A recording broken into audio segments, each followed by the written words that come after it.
যত্ন নিতে একটু লেট হয়ে গেল, যেহেতু রান্না সেরে গাছের কাছে আসলাম। আমি এই গাছগুলোতে আজকে নিমখোল দিলাম। মেলা দিন নিমখোল পানি দেওয়া হয়নি। নিমখোলের পানি দিলে গাছগুলোতে কোনো মাটিতে কোনো পোকামাকড় থাকবে না, যেহেতু ঘরের মধ্যে থাকে। এজন্যে আমি এই ব্যাপারে খুব সচেতন থাকি। আর এমনি আমি একটু পোকামাকড় খুব ভয় পাই, এই জন্য আমি এগুলার বেলায় কোনো ত্রুটি রাখি না। গত সপ্তাহে আমি হলুদের পানি দিয়েছিলাম, এটাও পোকামাকড় মরতে সাহায্য করে। আবার নিমখোলটাও খুব উপকারী মাটির জন্য।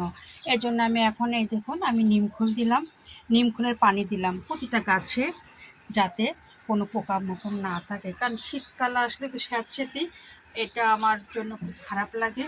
আর আমি এমনি পোকামাকড় খুব ভয় পাই। আর গাছের যত্নের জন্য, মাটির জন্য যেহেতু নিমখোলটা খুব উপকারী। আর নিমখোলটা দিলে বিশেষ করে কোনো পোকামাকড় মাটিতে থাকবে না, মাটি স্বচ্ছ থাকবে এবং গাছের জন্য উর্বরতা। এর জন্য আমি নিমখোল দিলাম। আর আমার এই যত্ন নেওয়া হয় বিধায় আমার গাছগুলোতে দেখুন কত ফুল। এই যে আমি সবসময় এদের পর্যায়ক্রমে যত্নটা রাখি।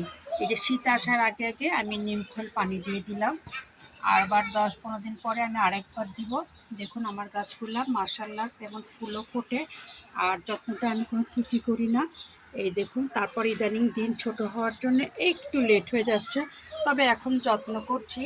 নিমখোলের পানি তার সঙ্গে আবার একটু হলুদের মিশ্রণ করেছি, দিয়ে গাছটাতে গোড়ায় আমি একটু পানি দিয়ে দিলাম। এই দেখুন, এটা খুব গাছের জন্য উপকারী।